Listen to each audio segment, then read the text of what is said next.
خدا کے فضل سے ہم پر ہے سایہ غوث اعظم کا، ہمیں دونوں جہاں میں ہے سہارا غوث اعظم کا۔ مریدی لا تخف کہہ کر تسلی دی غلاموں کو، قیامت تک رہے بے خوف بندہ غوث اعظم کا۔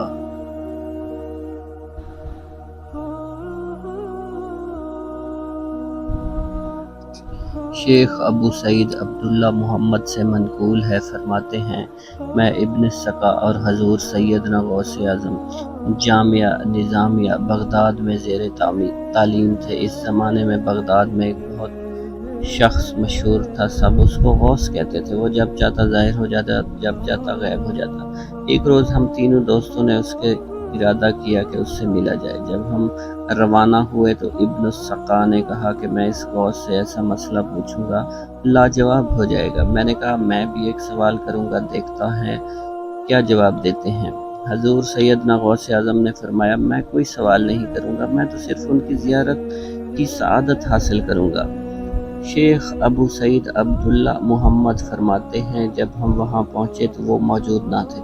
تھوڑی دیر بعد ظاہر ہوئے اور ابن السقا سے کہنے لگے، اے ابن السقا تجھ پر صد افسوس ہے، تو مجھ سے ایسا سوال پوچھنا چاہتا تھا جس سے تو مجھے لاجواب کر دے۔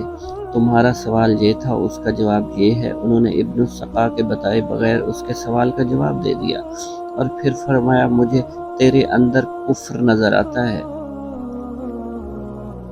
پھر ان کی طرف دیکھا اور فرمایا تمہارا سوال یہ ہے کہ اس کا جواب یہ ہے، اور تمہاری اس بے ادبی کی وجہ سے دنیا تمہارے کانوں تک چھا جائے گی۔ پھر وہ حضور سیدنا غوث اعظم کی جانب متوجہ ہوئے، ان کو اپنے پاس بلا کر بٹھایا، ان کے ساتھ نہایت عزت و احترام سے پیش آئے اور فرمایا، اے عبد القادر تو نے اپنے ادب کی بدولت اللہ اور اس کے رسول کو راضی کر لیا۔ تم ان قریب ایک ممبر پر بیٹھو گے اور سارا بغداد تمہاری بات سنے گا۔ تم اعلان کرو گے ہر ولی کی گردن پر میرا قدم ہے۔ مجھے نظر آ رہا ہے کہ تمام ولی اللہ تمہاری اس بات پر سر جھکا دیں گے۔ شیخ ابو سعید عبداللہ محمد فرماتے ہیں اس کے بعد وہ غوث اعظم غائب ہو گئے اور ہمیں ان سے پھر کبھی کوئی ملاقات کی سعادت نصیب نہیں ہوئی۔ جس وقت حضور سیدنا غوث اعظم ممبر ولایت پر بیٹھے اور آپ نے اعلان کیا کہ تمام اولیاء کی گردنوں پر میرا پاؤں ہے، خاک پائے تو دود روشنی اہل نظر دیدہ راہ بخش ضیا حضرت غوث الثقلین شیخ ابو سعید عبداللہ فرماتے ہیں میں ابن سقا کا یہ حال تھا کہ اس نے شرع علوم پر دسترس حاصل کی اور ہر ایک کو اپنے علم سے مات دی، مگر جب خلیفہ نے اسے اپنا مقرب خاص بنا کر شاہ روم کی جانب بھیجا تو اس نے شاہ روم کے تمام عیسائی پادریوں کو مات دے دی۔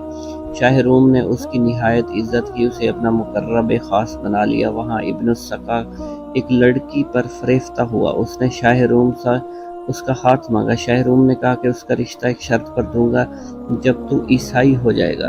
ابن السقا نے اس لڑکی سے شادی کی غرض سے عیسائی مذہب اختیار کر لیا۔ مجھے جب علم ہوا تو مجھے ان غوث کا قول یاد آ گیا۔ شیخ ابو سعید عبداللہ محمد فرماتے ہیں میری حالت یہ ہوئی کہ میں بغداد سے دمشق آیا تو سلطان نور الدین زنگی شہید نے مجھے محکمہ اوقات کا ناظم اعلیٰ مقرر کر دیا۔ میں حاکم ہو گیا، دنیا چاروں جانب سے مجھ پر ٹوٹ پڑی۔ اس غوث کی کہی ہوئی تینوں باتیں درست ہوئی۔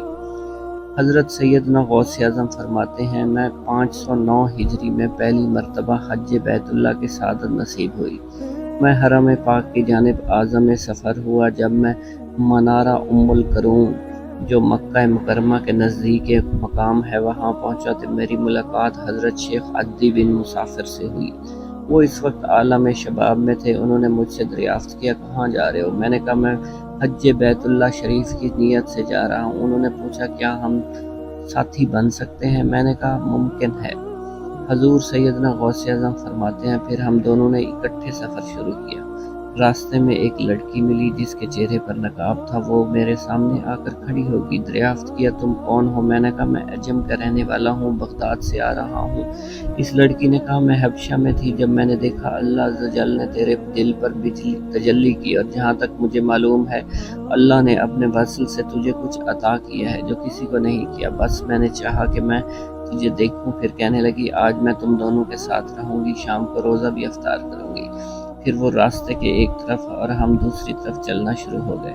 حضور سیدنا غوث اعظم فرماتے ہیں شام کو جب افطاری کا وقت ہوا تو آسمان سے ہمارے لیے طباخ اترا جس میں کچھ روٹیاں، سرکہ، ترکاری تھی۔ اس حبشی لڑکی نے کھانا دیکھتے ہوئے فرمایا سب تعریفیں اللہ کے لیے، اس نے میرے مہمانوں کو عزت بخشی۔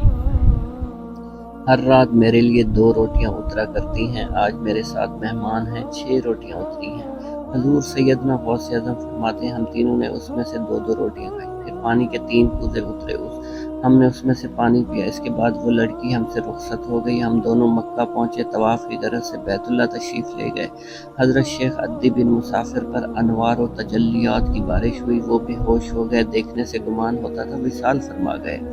وہی لڑکی آئی، اس نے ان کے سر پر بوسہ دیتے ہوئے کہا تجھے وہی زندہ کرے گا جس نے تجھے مارا ہے، پاک ہے وہ ذات کے حادث سے بجز اس کے برقرار رکھنے کے، اس کے جلالی نور کی تجلی کے آگے قائم نہیں رہ سکتی، بلکہ اس کے جلال کے انوار نے اندھوں کی آنکھیں چندھیا کر رکھ دی ہیں۔ حضور سیدنا غوث اعظم فرماتے ہیں پھر دوران طواف مجھ پر بھی انوار و تجلیات کی بارش ہوئی، میں نے اپنے باطن کا خطاب سنا جن کے الفاظ سے اے عبدالقادر ظاہر چھوڑ دے اور توحید تجرید اور توحید تفرید اختیار کر، ان قریب ہم تمہیں اپنی بے شمار نشانیاں دکھائیں گے۔ تو اپنی مراد کو غلط نہ کر اور اپنے قدم کو ثابت رکھ اور دنیا میں ہمارے سوا کسی کو مالک نہ سمجھ، لوگوں کی فلاح و بہبود کے لیے مسند ارشاد پر بیٹھ۔ حضور سیدنا غوث اعظم فرماتے ہیں اس کے بعد وہ حبشی لڑکی میرے پاس آئی، کہنے لگی اے جوان مجھے تیرا مقام معلوم ہے، تجھ پر نور کا خیمہ لگا ہوا ہے، آسمان تک تجھے فرشتوں نے گھیر رکھا ہے، ہر ولی کی نگاہیں تیرے مقام پر ہیں اور ان کی آرزو ہے کہ تیرے جیسی نعمت انہیں بھی حاصل ہو جائے۔